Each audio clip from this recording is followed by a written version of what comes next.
Bom dia a todos, bom dia a todas, bom dia para você que nos assiste pela Pop TV em Sobradinho e Porto Alegre e nos escuta pela Cultural FM no Rio Grande do Sul, Santa Catarina e região. Sejam todos muito bem-vindos e bem-vindas a mais um ICL Mercado Investimentos.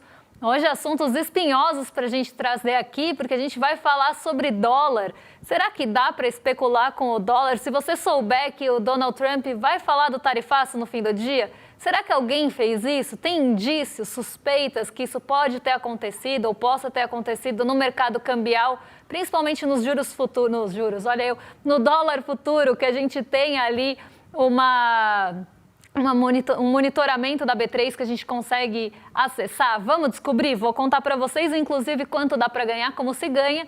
E caso alguém tenha feito isso, qual seria o lucro, quanto seria o ganho numa operação como essa? Além disso, a gente vai falar de cesta básica, vamos também falar de focos que ficou de ontem, um monte de assuntos importantes no dia de hoje. Mas antes vamos passar pela agenda, que hoje está xoxa, está murchinha, não tem muita coisa na agenda, uma agenda mais esvaziada de indicadores aqui no Brasil, mas tem gente importante jantando e almoçando hoje. Então vamos lá, às 9h30, um pouquinho antes do programa, Jerome Powell fez um discurso em um evento, uma conferência para grandes bancos. Jerome Powell, que ontem, falei, está na mira, hoje continua na mira de Donald Trump, está tendo bastante atrito entre eles. Ele acabou indo ali para a berlinda Gente, eu esqueci o nome do programa, do You're Fired. Como é que chamava o nome disso, gente? Bom, alguém vai... O Aprendiz, é isso mesmo, o Aprendiz dos Estados Unidos. Jerome Powell está na mira do Aprendiz. Às 10 horas da manhã, saiu na confiança da empresarial setorial da CNI aqui do Brasil.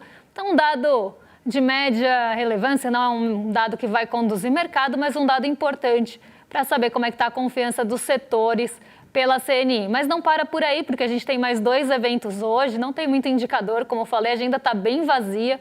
Ela começa a ficar mais movimentada lá para sexta-feira, mas até então a gente tem aí alguns discursos. Vamos ver quem que almoçou e quem jantou hoje, porque é o que temos para hoje. Então vamos passar aí, porque além de ter a Michelle Baumann, participando de um almoço, numa moderação de um painel, também naquele evento que o Jerome Powell vai participar, as duas também quem janta, porque o fuso horário da Europa ela já está lá na frente.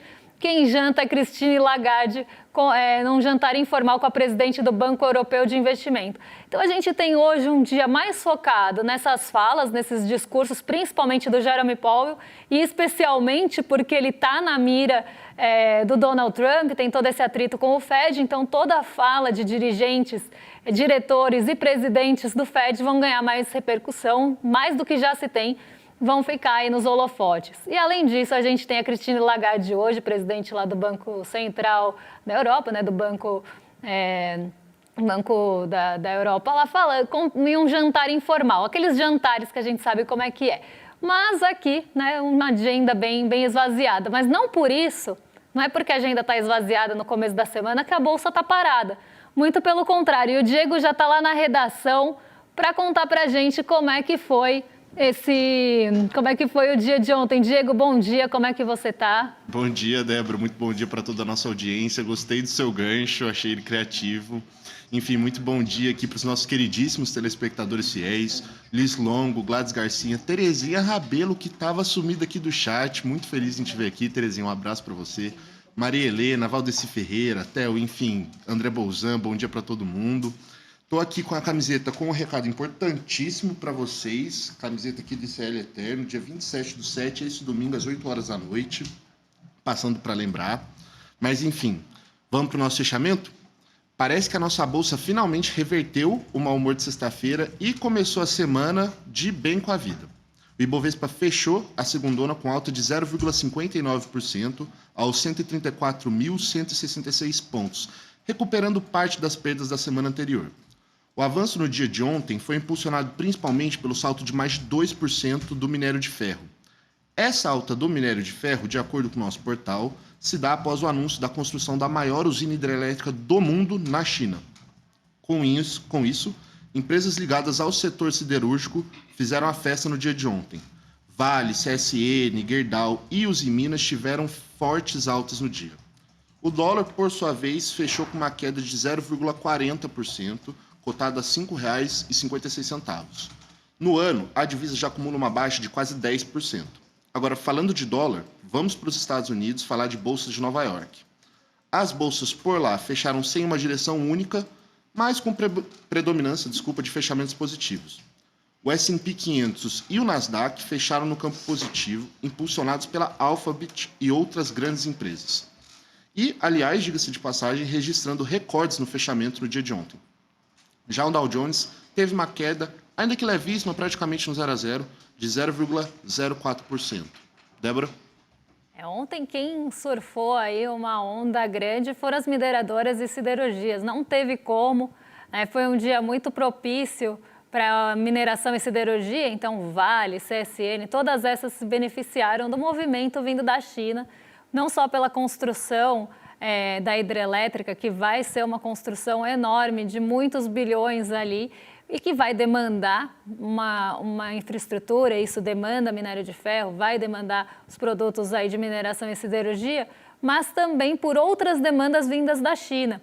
Então, por mais que a gente esteja com essa questão em relação a Donald Trump, aos Estados Unidos, o tarifaço, o setor de mineração e siderurgia está indo muito bem, obrigado, puxado pela China e pela demanda e pela expectativa de um crescimento mais forte e de uma demanda maior por lá.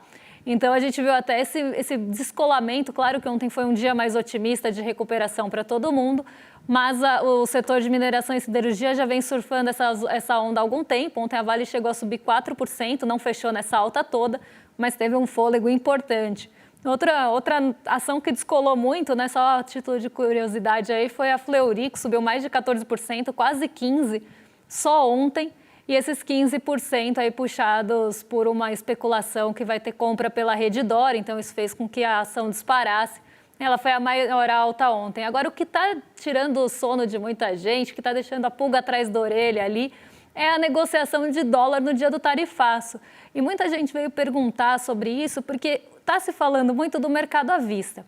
O mercado à vista, a gente pode sim abrir dados, mas a gente não consegue abrir dados de uma forma tão ali específica, consegue, mas a gente tem que abrir outros tipos de dado. Só que o dólar futuro também diz muita coisa para a gente, porque quando a pessoa negocia um contrato de dólar futuro, ela está negociando para um vencimento para frente. E quem movimentou muito o mercado no dia 9, lembrando que dia 9 era feriado aqui em São Paulo, então a liquidez foi um pouco menor, por conta do feriado, apesar do mercado financeiro estar aberto, é esperado que tenha uma liquidez menor. Naquela quarta-feira que teve a divulgação das tarifas no fim do dia, a movimentação de dólar ela aconteceu em um volume grande, mas aconteceu em volumes altos, em horários específicos e por negociações específicas também.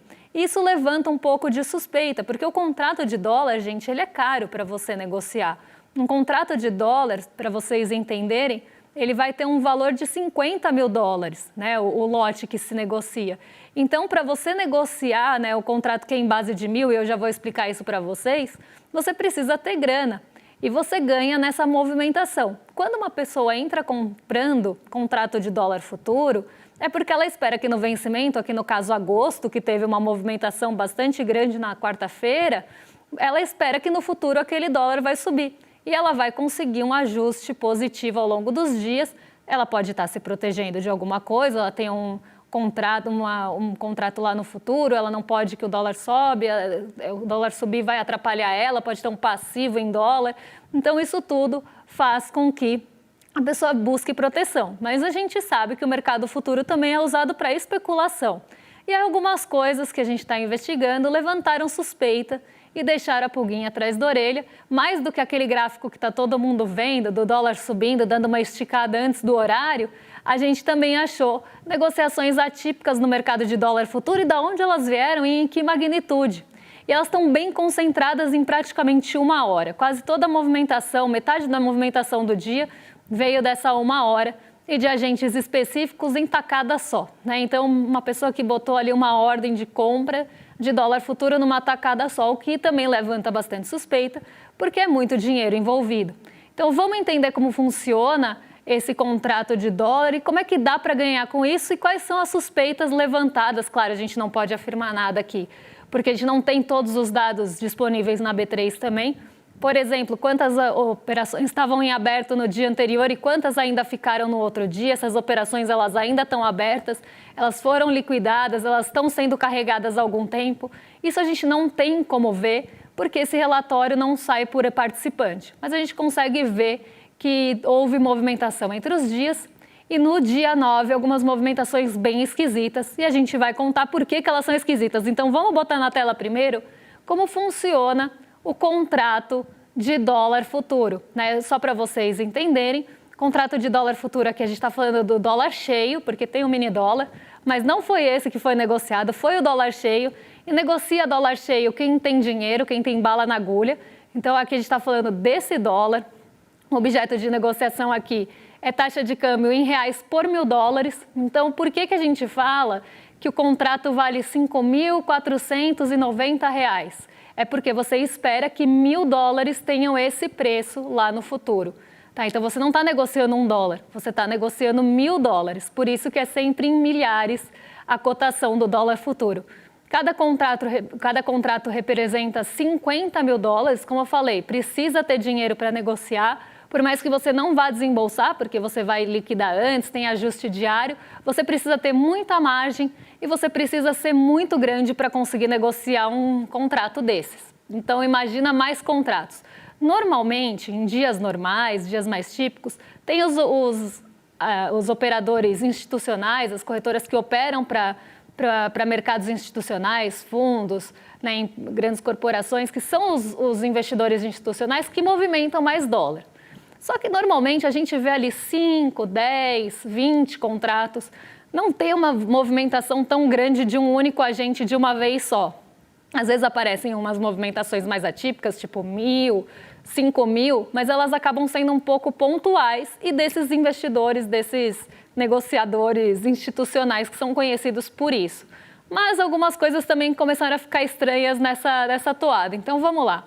A cotação ela é dada por 1.000, né? Então você está esperando que $1.000 tenham aquele preço no futuro. A variação mínima é de 50 centavos por $1.000 ou de 1 centavo por dólar, tá? Então vai ficar mais claro isso quando a gente mostrar a movimentação.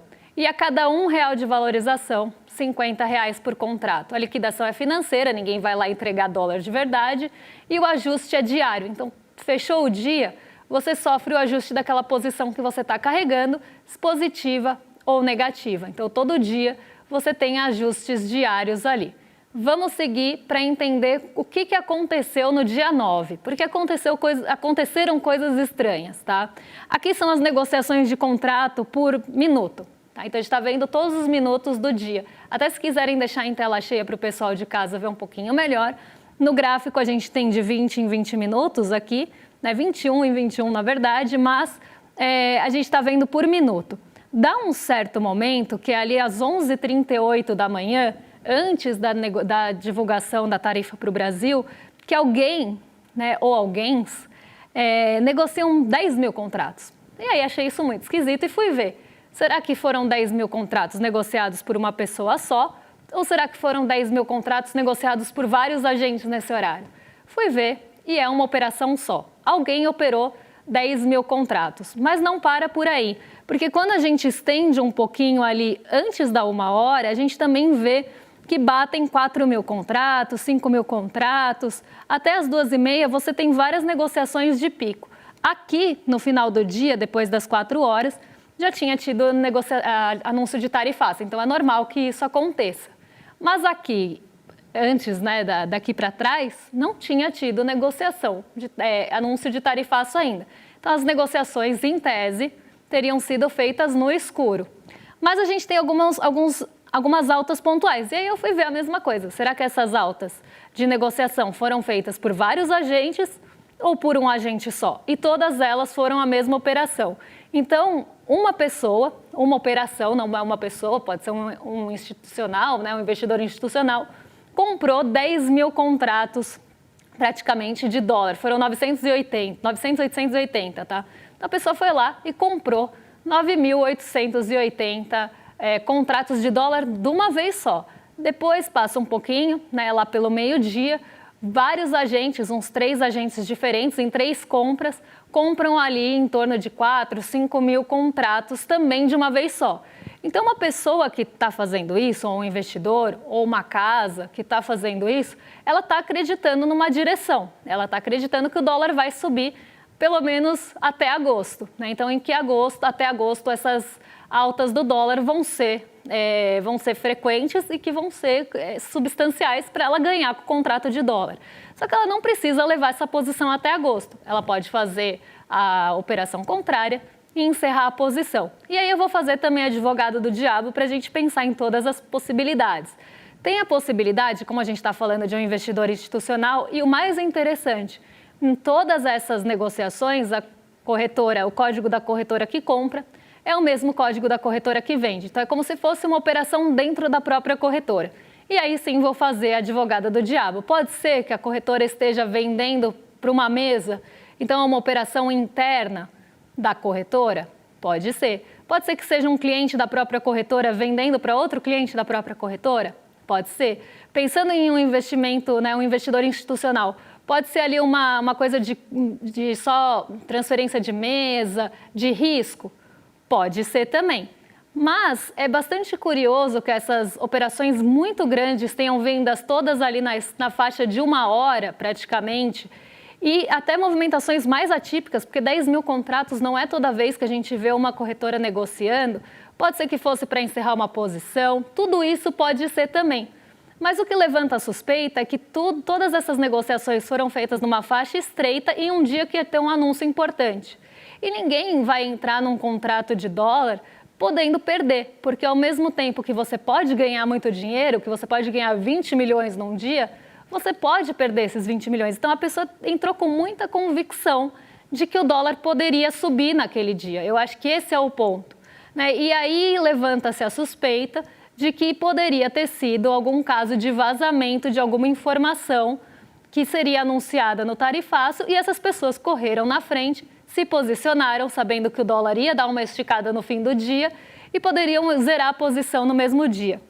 Inclusive, também aqui trazendo outra possibilidade, aqui eu não estou acusando ninguém de nada, estou só falando as possibilidades que existem dentro desse mercado. Quando uma corretora está na ponta compradora e na vendedora, ela pode sim estar fazendo uma movimentação interna, algo de transferência de risco, uma negociação entre mesas, mas ela também pode estar fazendo dessa forma para tentar levantar menos alarde possível.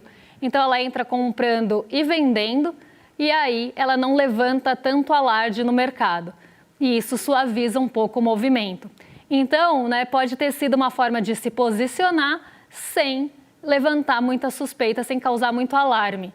Isso também pode ter acontecido. Eu acho que é importante a gente falar todas as possibilidades. Agora, vamos ver como fica, né, como se ganha nesse mercado de contrato de dólar futuro e quanto que alguém poderia ganhar negociando ali os seus 4 mil contratos, né, tudo isso. Aqui a gente fez uma linha do tempo, tá? Só para vocês lembrarem o que aconteceu no dia 9.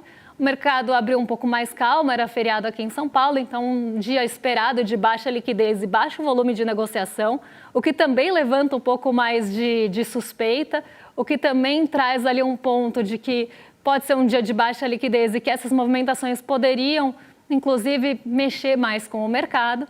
Das 11 às 14 horas, as corretoras fazem operações grandes usando o mesmo código, então da mesma corretora para a mesma corretora. Até às 16 horas, o mercado ainda está mais estável, ele não tem uma alta tão grande. Às 16h17, o governo dos Estados Unidos anuncia o tarifaço e o dólar começa a subir. Na máxima, o dólar futuro bateu 5.611,50. Então, no fim do dia 9, $1.000 em agosto estavam valendo 5.611. Então, a expectativa era que em agosto, $1.000 estariam valendo R$5.611. Vamos lá, vamos ver como é que dá para ganhar nisso aí. Vamos passar para a próxima página. Vamos pensar, tá? Então, não vamos nem colocar os 10 mil contratos, depois a gente pode até fazer essa conta. Mas vamos pensar que alguém comprou 4 mil contratos. Então, quando você compra um contrato, você espera que o dólar vai subir, você quer se proteger disso ou lucrar com isso. Se o preço realmente subir, você vai lucrar com a diferença entre o valor que você comprou e o valor que você vendeu em pontos E aí você multiplica isso por 50, porque cada contrato vale 50 mil dólares. Então, a quantidade de contratos negociados, vamos supor que tenha sido 4 mil. Fui lá e falei que eu quero comprar 4 mil contratos de dólar futuro. Comprei ao preço de 5.492. Então, quando eu comprei, o dólar para $1.000 para agosto estavam valendo R$5.492. Esse era o preço de $1.000 lá no futuro. Se eu vender na máxima do dia, então na hora que o dólar explode lá no fim do dia, depois do anúncio, e chega a 5.611, eu vou ganhar ali quase R$119,50 por $1.000. Então você ganhou aí em cada operação R$119,50. Só que não é por 1.000, né? Você tem que multiplicar ainda por 50, porque você tem, né, ali a base de 50, porque o contrato vale 50 mil dólares e não $1.000. Você sempre negocia de 50 em 50. Então vamos lá, que tem mais coisa vindo por aí, a gente já vai chegar no número final. Vamos passar para o pessoal de casa acompanhar. Então cada contrato vale 50 mil, você multiplica a variação por 50, e isso vai dar ali os 119,50 por 50 aqui, que dá os 5.975.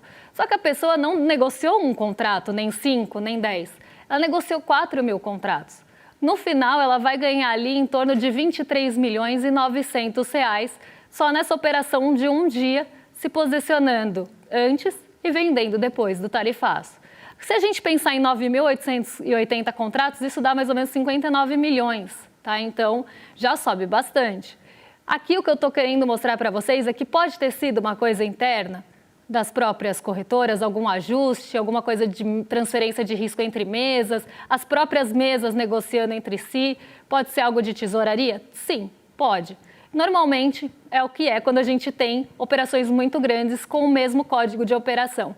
Mas quando isso acontece em algumas casas específicas, durante o período de 1 hora e não ao longo do dia todo, antes de um anúncio importante, aí levanta a suspeita. Aí que a investigação precisa continuar e se aprofundar. E era isso que eu queria trazer para vocês, né? Para a gente olhar para além daquele gráfico de dólar que todo mundo viu, como é que ficam essas negociações por minuto e quem que destoou no dia, porque 10 mil contratos, se a gente pega outros dias, não tem negociação de 10 mil contratos, é muita coisa.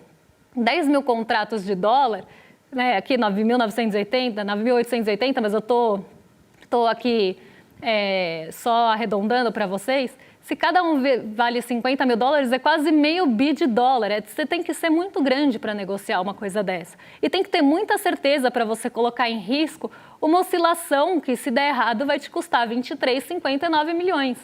Então, né, no ajuste diário, se você ficar posicionado.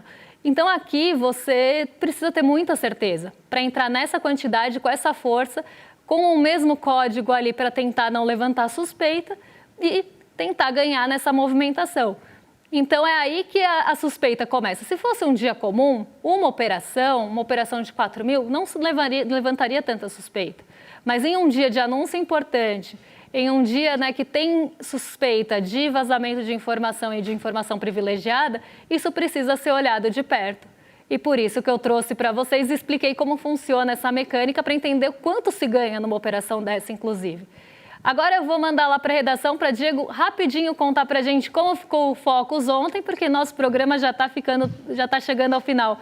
Diego, conta para a gente o que aconteceu no Boletim Focus ontem. Teve mudança? Não, eu já queria começar perguntando se já dá para pedir música, né? Porque pela 8ª semana consecutiva, os economistas do mercado financeiro reduziram a projeção de inflação para 2025. A expectativa passou de 5,17% na semana passada para 5,10% para esse ano.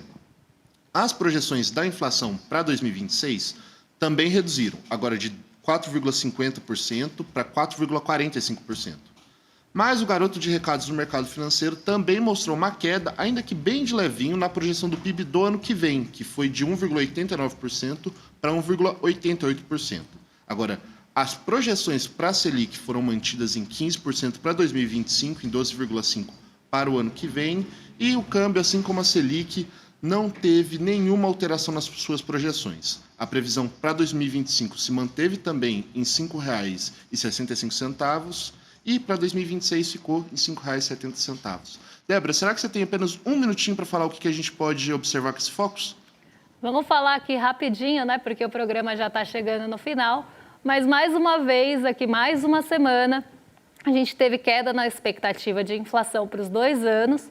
A queda para o crescimento ficou só no ano que vem, para esse ano ficou estável e dólar não se mexeu também. Ficou igual a semana passada. A gente tem até uma arte aí para o pessoal de casa acompanhar, que eu acho que é interessante para ver o que mudou, né? Eu falando aqui pode ficar um pouco perdido. Então, estava lá em 5,10%. O IPCA esperado, na verdade, estava em 5,15%, se não me engano, na semana passada, cai para 5,10%. Então, agora se espera uma inflação terminal no ano de 2025 em 5,10%. E para o ano que vem caiu pela primeira vez para abaixo da meta. Né, pelo teto da meta, na verdade, caiu pela primeira vez abaixo desse teto em 4,45, estava em 4,5. Então, a gente vê pela primeira vez o mercado esperando uma inflação no ano que vem abaixo da meta. E muito dessa expectativa de queda da inflação veio das últimas leituras, um pouco mais benéficas, principalmente vindas ali de preço dos alimentos em queda. Então, isso trouxe esse alívio. E para o ano que vem, teve uma mudança bem pequenininha, ali de 1,89 para 1,88 na projeção de crescimento. Mas lembrando que para ano que vem a gente ainda tem quase 1 ano e meio pela frente e o mercado tem muito que errar e que ajustar. Agora, o que eu queria sempre chamar a atenção é que a gente tinha antes, o motor da inflação era o crescimento. Essa era a justificativa do Focus. Então, vai crescer acima do esperado, vai crescer acima do potencial, isso vai pressionar a inflação. Aí agora o PIB está estável, até teve algumas revisões para cima, mas não o suficiente para pressionar a inflação. Aqui já mudou a figura, já mudou a historinha. Mas, mesmo assim, mesmo com uma inflação em queda 8 semanas na sua projeção, até por ela estar acima da meta, o mercado não arreda a pé da Selic em 15. E não vai mudar mesmo, porque o mercado quer acertar. Então, se o Gabriel Galípolo já falou que esse ano não deve ter queda, né, que a queda deve vir mais para frente, que não deve ser uma queda agora, o mercado não vai pressionar, ao contrário aqui. Não vai começar a pressionar para que haja queda na Selic, porque não é interessante para ele, inclusive. Então, mesmo com a expectativa de inflação em queda, a Selic continua firme e forte em 15%. E o que eu sempre gosto de chamar a atenção é que o Focus cria expectativa. Então, se você tem agentes de mercado falando que a expectativa da inflação é de 5% e 10% no final do ano, muitos agentes fora do mercado financeiro podem usar isso em consideração para a projeção. E isso cria expectativa de uma forma geral na população. Então, mexe com a expectativa com o que você espera da inflação. Isso pode causar, inclusive, movimentos inflacionários. Mas eu explico isso outro dia porque o programa aqui acabou. Então, assim como diz a camiseta do Diego, eu quero convidar vocês para se inscreverem aqui em iclmercado.com.br, porque falta só 5 dias para o nosso ICL Eterno, que vai ser aí um show de revelações, um chá de revelações aqui do nosso ICL, no jornalismo, na educação, no entretenimento. Então, vou convidar vocês para se inscreverem e não ficarem fora dessa, porque vem novidade grande por aí. E agora vou entregar para os nossos vizinhos de cima, quase atrasada, para o rolê ICL. William Deluca e Guga Noblar já estão a postos para receber vocês. E eu volto amanhã com mais notícias que mexem com a nossa bolsa, com o nosso bolso e com as nossas vidas. Um beijão e até amanhã, pessoal. O ICL foi o único veículo de imprensa monitorado e perseguido pela ABIN paralela de Jair Bolsonaro. Nas mais de 1000 páginas do relatório da Polícia Federal, só o ICL aparece como veículo de imprensa. O motivo, todos vocês sabem. O jornalismo independente, que não tem patrocínio, nem verba de empresas nem de governo, e fala o que tem que ser falado. Eles tentaram destruir o ICL, mas eles não conseguiram. Agora, o pior para eles ficou guardado para depois. Mais especificamente para o dia 27 de julho. É nesse dia que eu vou anunciar as novidades mais revolucionárias da história do ICL, o início de um novo capítulo do ICL. E se o ICL já tirava o sono dessas pessoas antes, depois do dia 27, elas vão ver o tamanho do problema que elas compraram. O ICL está em todo lugar, na palma da sua mão, na TV da sua casa e até nos seus ouvidos. Para ir além da manchete e mergulhar com apuração e contexto de verdade, acesse iclnoticias.com.br. Siga o ICL, compartilha e vem com a gente. Informação para quem pensa.